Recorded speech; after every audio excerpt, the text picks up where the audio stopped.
Hello and welcome to Nitro Talk. If you're into nitro engines, nitro vehicles, anything on the nitro side of the RC hobby, I really appreciate your support. I do nitro stuff here.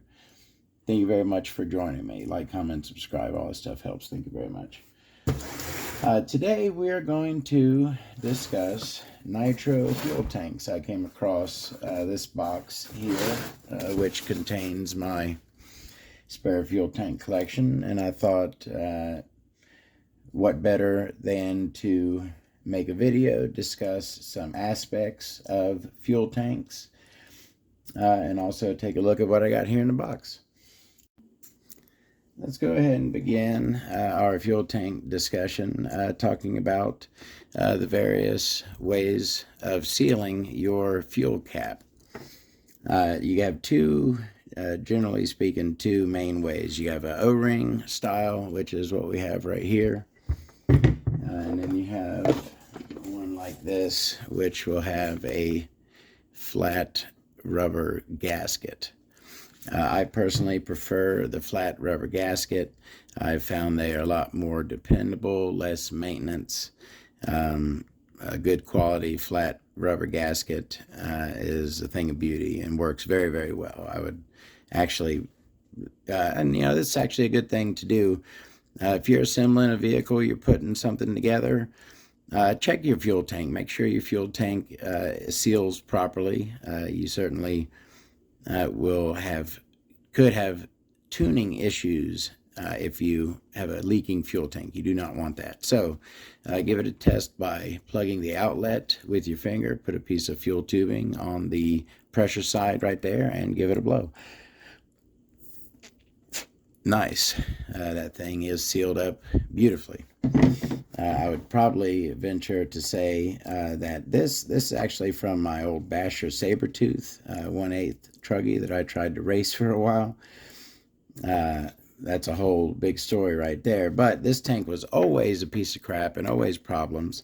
And if it's got that, I forget which kind of rubber it is, but those came in purple and green, and they're not a good type of O-ring for RC cars. I much prefer a silicone O-ring. So I probably bet that this thing is going to leak if I test it. So same thing, plug it up there, and yes, it does leak. When you have a leaking tank like that, it's probably going to be your O-ring seal. My suggestion, what I do to my tanks is I swap them out, upgrade them to a silicone O-ring. But if you do not have a silicone O-ring, you can perform maintenance on that O-ring.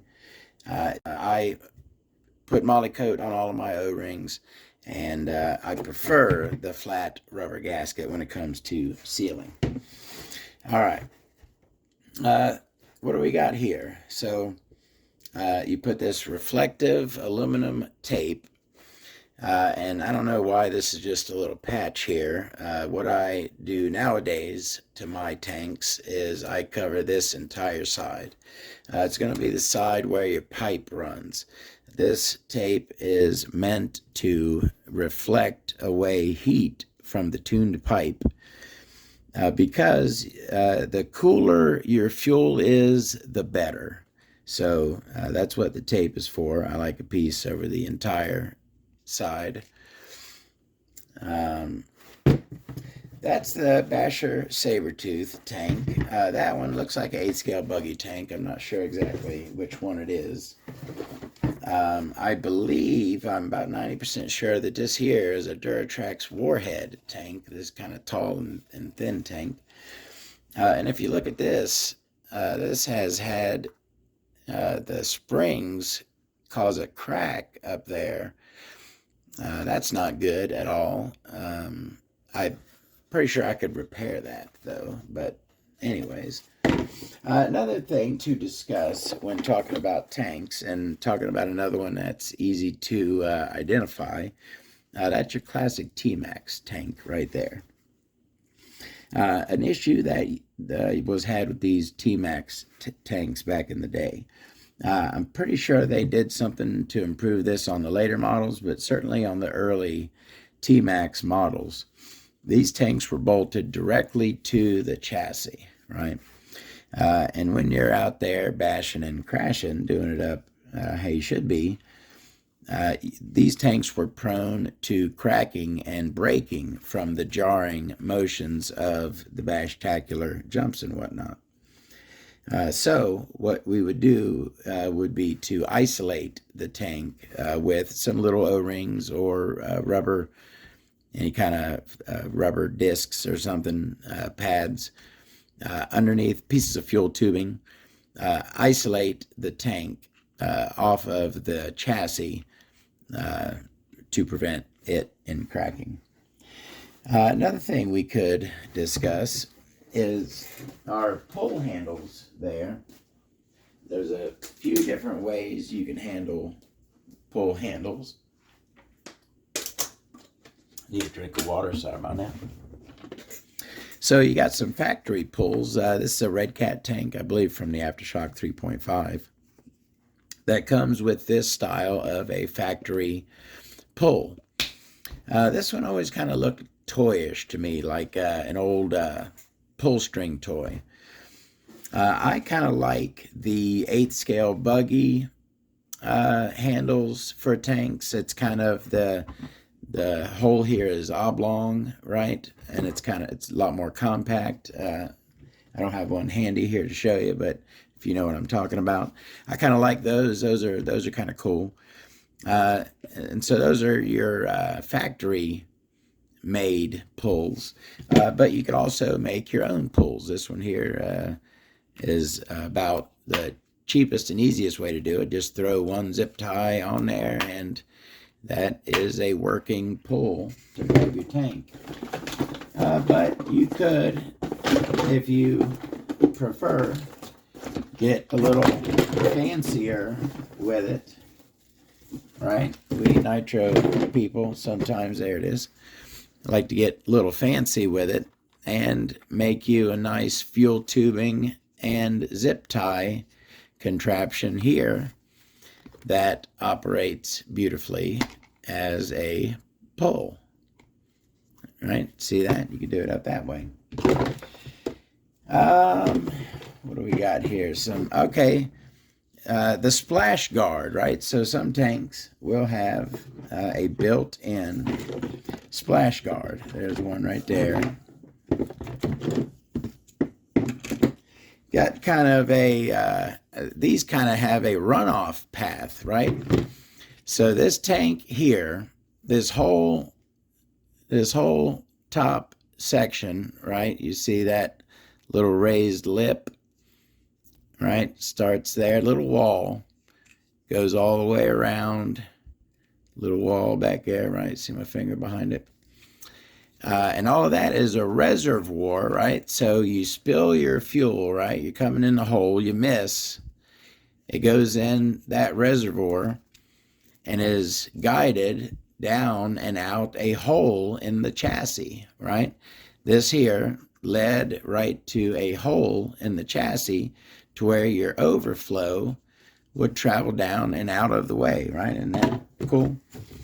And then now this looks like this also has a little drain right in the corner right there. That's what that's going to be. I guess you could put a piece of fuel tubing on it, right, and run it down to a drain hole.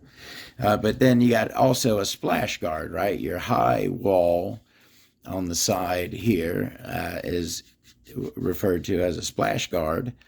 That will keep any fuel from getting on your brakes and whatnot. You don't want it on anything, but certainly not your brakes. You don't want it on.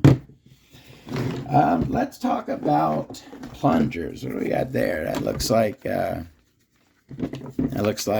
buggy and truggy version. I wonder, does anybody know? I don't know exactly what those tanks come off of, but they certainly look like a pair. Buggy and truggy. Anyways, You got a Revo tank right there, always unique with its angled fuel inlet. No cap on that one. Plungers is what I wanted to talk about. This right here, I believe, is an original RS4 tank. I wanted to discuss that too. That's cool. You got a small tank like this. I believe this. Oh, that's got a. Ooh, that's nice. Got a nice white silicone O-ring in that one. I wonder if that.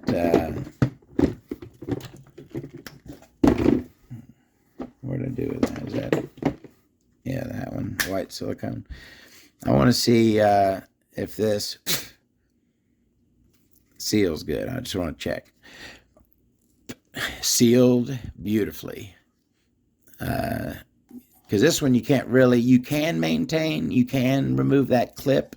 It's a lot harder there's usually a screw right there in the center, and you unscrew it to perform maintenance on your O-ring.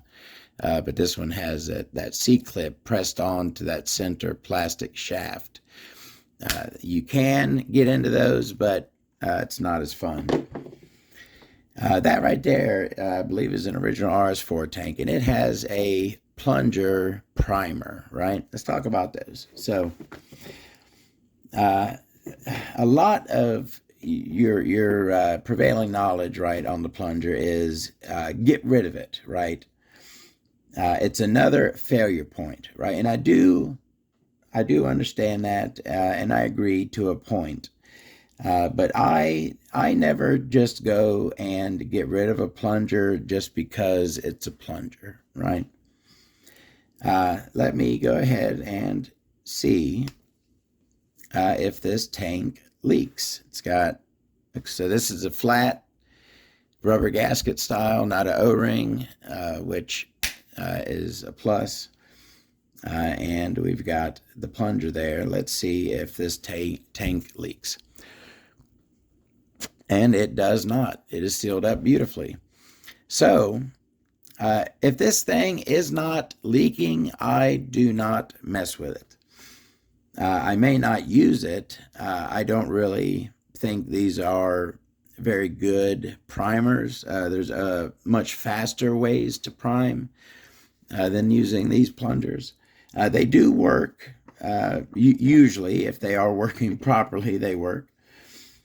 But if it's not leaking, I'd leave it be. If it was leaking, I would then remove it and put a screw in its place to seal up the hole. That's what you do if you want to remove them. You're going to have a hole there, and you would just simply put a screw in the hole. A fine thread screw in the hole, preferably with an O-ring, and you should get a good seal right there.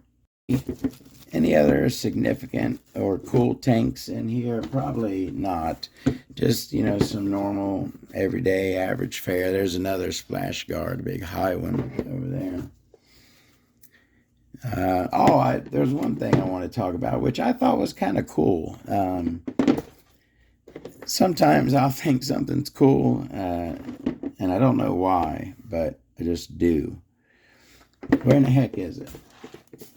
Is that it? No. There's one of these tanks that has aluminum nipples. All these other are like stainless coated brass, something like that, right?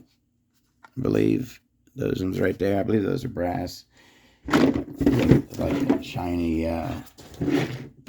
exterior. But there's one of these tanks, where in the heck did it go, that has aluminum. And it's only one of these tanks, which, the exclusivity speaks for itself, right? Where the heck did it go? There it is. Booyah. Look at those. Whoa, hold on a sec. All right. So first off, boom. So there's your aluminums, right? You usually got like brass. You got brass, or you got those which I believe are also brass, but with a shiny coating on them. But those right there are actual aluminum, right? So that's kind of cool. I think I'm going to put those on my buggy. But I just noticed something when I was looking at these. Check this out. What do we got going on in there? What is that? That looks like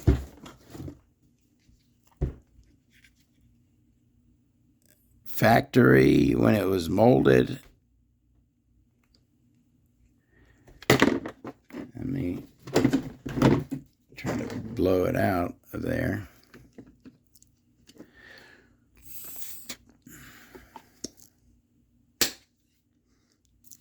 I'm going to remove those anyways to put them on my other one. But yeah, there was something up in there. It's not, can't see it now, but yeah, it had a little aluminum, like looked like when it was originally molded, cut, that little shaving in there. Huh? Isn't that weird? All right, we looked at tanks. We talked about tanks. Fuel tubing. We discussed fuel tubing. Thank y'all very much for joining me. Got a couple Dubros here. I think this is like a standard car, truck one you could use. This one, I believe, is in like a plane or helicopter, right? Got the weird shape to it. Thank you very much for joining me. Thank you very much for talking about tanks. We'll see you in the next video. I promise it won't be too long. I know y'all miss me. See y'all later. Have a great day.